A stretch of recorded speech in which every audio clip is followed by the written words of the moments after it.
Assalamualaikum warahmatullahi wabarakatuh. Halo teman-teman. Perkenalkan, nama saya Adi Saskia dengan NIM 2404045020039, dan di samping saya ada teman saya yang bernama Rina Rahmaini Usmul dengan NIM 240404502014. Video ini adalah tugas mata kuliah PKN, dan video ini untuk memenuhi tugas akhir semester. Ini kita akan membahas mengenai materi hak asasi manusia. Nah, teman-teman tahu apakah itu hak asasi manusia? Nah, di sini saya bersama saudari Rina. Dia akan membahas mengenai materi hak asasi manusia. Sebenarnya apa sih hak asasi manusia itu? Baik, hak asasi manusia bisa dikata dengan HAM adalah hak-hak berdasarkan yang dimiliki setiap individu sebagai manusia. Hal ini berlaku untuk semua orang tanpa terkecuali dan tidak bisa dicabut karena sifatnya melekat dan setiap individu yang sejak lahir. Baik, berarti HAM itu hak yang dimiliki oleh setiap orang ya. Lalu apakah ada perbedaan hak asasi manusia dengan di tiap negara? Betul, hak asasi manusia memang hal universal, namun implementasinya dari berbeda-beda dan tergantung pada negara lain. Misalnya seperti apa ya? Misalnya di beberapa negara yang belum memberikan hak yang setara bagi perempuan atau mayoritas, adapun juga negara yang membatasi beberapa pendapat atau ada pelanggaran terhadap hak-hak yang pengisi atau pekerjaan migran. Selanjutnya, siapa yang bertanggung jawab dalam melindungi HAM ini? Baik, secara umum negara memiliki kewajiban utama untuk melindungi HAM dan warganya. Selain itu, ada organisasi internasional seperti Perserikatan Bangsa-Bangsa atau PBB yang berperan dalam mempromosikan dalam mengawasi pemenuhan HAM dan di seluruh dunia. Selanjutnya, apakah HAM itu selalu berjalan tanpa tantangan? Baik, tentu tidak. HAM itu seringkali menghadapi tantangan konflik di negara-negara lain dan berkembang atau di daerah pengaruh konflik. Tantangan bisa berupa diskriminasi rasial, pelanggaran kebebasan pendapat, hingga masalah ekonomi, sosial, dan penghambat pemenuhan hak asasi berdasarkan seperti hak-hak atau pendidikan dan kesehatan. Baik. Jadi meskipun sudah ada aturan internasional tentang hak asasi manusia ini, tantangan dalam pelaksanaannya masih besar ya? Ya, tentu benar, karena setiap pentingnya dan untuk pendidikan masyarakat tentang pentingnya HAM mendorong partisipasi aktif dan melindungi hak setiap individu. Tentu saja ini dibutuhkan untuk kerjasama atau pemerintah dan masyarakat sipil dan organisasi internasional. Oke, baik. Jadi HAM itu bukan hanya tentang hak yang dilindungi oleh negara, tapi juga tentang bagaimana kita sebagai masyarakat ikut berperan dalam menjaga dan menghormatinya. Baik, persis. Setiap individu memiliki tanggung jawab untuk memastikan hak asasi manusia dihormati dan dilindungi oleh seluruh dunia. Baik, adapun materi kedua yang akan kita bahas tentang demokrasi. Aku sering mendengar tentang kata demokrasi, tapi apa sih itu sebenarnya yang dimaksud dengan demokrasi? Baik, di sini saya akan menjelaskan demokrasi itu apa. Demokrasi adalah sistem pemerintahan di mana kekuasaan tertinggi berada di tangan rakyat. Artinya rakyat memiliki hak untuk ikut serta dalam pengambilan keputusan melalui pemilu atau cara lain yang setara. Jadi, secara sederhana, demokrasi dapat memberi kebebasan pada masyarakat untuk memilih dan memimpin dan serta menentukan kebijakannya. Oh, berarti kita sebagai warga negara mempunyai suara atau penentuan siapa yang memimpinkan. Apakah itu betul untuk Anda?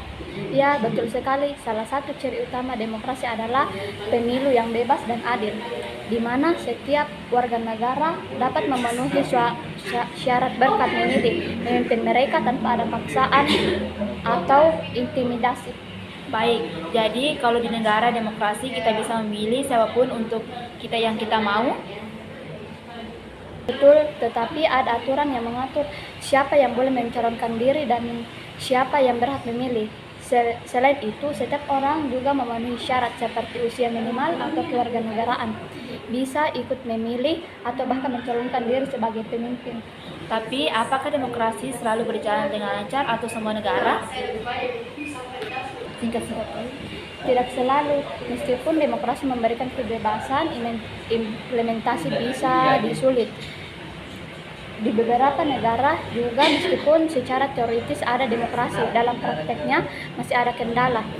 Di negara dengan demokrasi yang kuat, seringkali ada sistem checks and balance yang memastikan kekuasaan tidak terpusat pada satu pihak. Baik, kenapa sih itu penting bagi kita untuk menjaga demokrasi? Baik, demokrasi penting bagi memberikan kebebasan untuk berbicara pada semua masyarakat serta dapat memilih dan berpartisipasi dalam proses politik. Tanpa demokrasi bisa saja terjadi pelanggaran hak asasi manusia atau penindasan terhadap kelompok tertentu. Baik, apa sih itu tantangan yang dihadapi tentang demokrasi? Salah satu tantangannya adalah apatisme politik. Banyak orang yang tidak tertarik atau merasa tidak punya kekuatan dalam proses politik, padahal partisipasi ini sangat penting untuk mereka. Baik, selanjutnya materi ketiga, yaitu mengenai konsep negara hukum. Saya mau bertanya kepada saudari Rina, aku sering mendengar dengan istilah negara hukum, tapi sebenarnya apa sih yang dimaksud dengan negara hukum itu?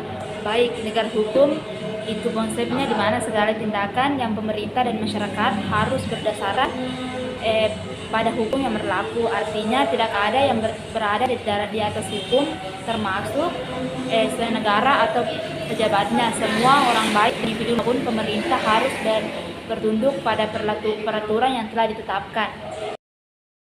Baik, jadi negara hukum itu memastikan bahwa semua tindakan diatur oleh hukum. Apakah itu betul?